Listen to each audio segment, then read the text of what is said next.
Mga ka-Republic, nagpamalas ng Bangisang Gilas, Pilipinas nang tambakan ang Manawatu Jets sa isang exhibition game sa New Zealand. Sa dami ng mga Filipino supporters, parang nasa MOA Arena lang ang ating national team sa lakas ng hiyawan ng mga fans.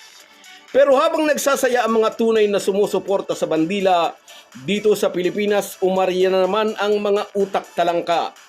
Exhibition game lang daw naman, pero sa tunay na laban, asahan daw na tatambakan ang Gilas. Puno ng talangka ang bungo ng mga taong ito na gustong makitang matalo ang ating pambansang koponan. Bakit? Kasi Ginebra 2.0 daw ang Gilas. Si team ko ng coach, si Justin Brownlee ang naturalized player. In short, mga Gilas haters ang mga buzzers ng Gilas. Pag-uusapan po natin yan, pero bago ang lahat ay maglalambing po ako sa inyo na isubscribe ninyo itong ating channel at kung di masyadong makakaabala ay i-like at paki-share na rin ninyo.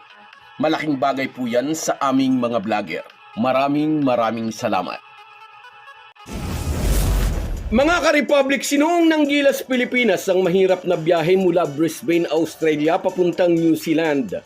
Sa isang social media post ng assistant coach na si Sean Chambers, ikinuwento nitong 4 na oras silang na-stranded sa tarmac at muntik pa silang pabalikin sa Australia. Hating gabi na silang nakarating sa kanilang hotel, pagod, puyat at giniginaw dahil winter season na sa New Zealand. Kinabukasan ng exhibition game laban sa Manawatu Jets. Sa kabila ng puyat at pagod, ipinakita ng Gilas ang tunay na pusong Pinoy. Ganyan ang karakter ng kupunang binuo ni Coach Tim Cone, walang angal sa hirap ng pinagdaanang sirkumstansya. Kaya naman ang mga OFW sa New Zealand, todo suporta sa ating national team. Kahapon sa ating vlog content ay sinabi natin, tiyak hindi ilalabas si Tim Cone ang lahat niyang alas. Hindi nga pinaglaro ng Gilas si Justin Brownlee kahit may 2 American import ang Manawatu Jets. Ngunit kahit wala si JB, natikman ang kalaban ng bangis ng national team. Dito nakita ang lalim ng core ng kupunang binuo ni Coach Tim Cone. Pinungunahan ni Kevin Kiambao ang opensa ng Gilas by scoring 13 points na sinabayan ng atake sa basket ni Carl Tamayo at Mike Phillips. Nagpakita naman ng floor leadership ang veteranong si Troy Rosario na nag-contribute din ng 11 points. Naging mabangis ang depensa ni Chris Newsome at Dwight Ramos, kaya 12 points lang ang naging puntos ng kalaban sa first quarter. Habang nakaupo lang si Justin Brownlee sa bench, giniba ng Gilas ang local professional team ng Manawatu Jets na naglalaro sa New Zealand National Basketball League. Dito natin makikita ang kaibahan ng sistema ni Coach Tim Cone kumpara sa iba. Ang kanyang sistema ay hindi lang nakadepende sa iisang tao. May ball movement, may disiplina sa depensa, at ang bawat player ay may chance na umiscore, depende sa ipipresenta ng pagkakataon. Kaya yung mga talangkang buzzers na nagsasabing Ginebra 2.0 lang itong Gilas at aasa lang din kay Justin Brownlee, mukhang nagkakamali po kayo. Kinain ng All-Filipino Gilas squad ang isang professional na team sa New Zealand. Pero sa kabila nga ng panalong ito ng ating national team, minamaliit ito ng mga talangka. Exhibition game lang daw. Kung natalo naman, lalong mag-iingay sa social media ang mga taong ito na puno ng talangka ang kanilang bungo. Tiyak na sasabihin ng mga ito, exhibition game na nga lang, natalo pa. Wala kang lulusutan sa mga talangkang buzzers. Napakababaw ng kaisipan ng mga ito. Basta para sa kanila, anumang bagay na may kaugnayan sa Ginebra, nasusuklam sila. Binabas nila ang Gilas kasi si Tim Cone ang coach, kasi si Brownlee ang naturalized player, kasi nariyan ang mga Ginebra players. Ito na lang sana ang isipin natin. Kapag suot na ang jersey na may nakasulat na Pilipinas, dapat ay burado na muna ang kulay ng PBA franchise na paborito mo. Hindi magpapakamatay sa loob ng court sina Brownlee, Newsome, Junmar Pajardo, Troy Rosario at RJ Abarientos para sa dagdag na bonus sa PBA. Naglalaro sila sama-sama para sa bansa natin.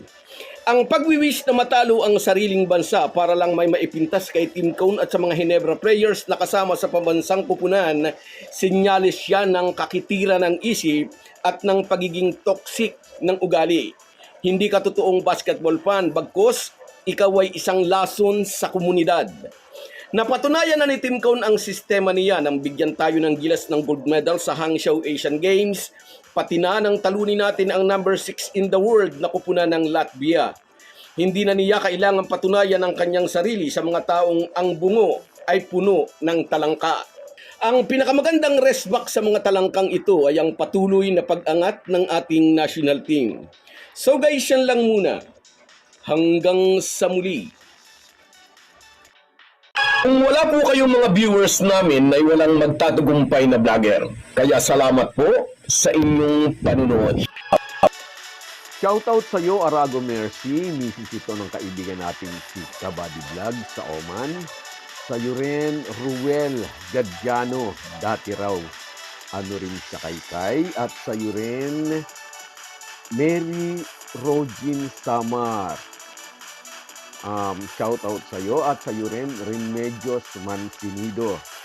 Shoutout sa iyo, Idol. At sa iyo rin, Borlagatan Donald na nasa Singapore.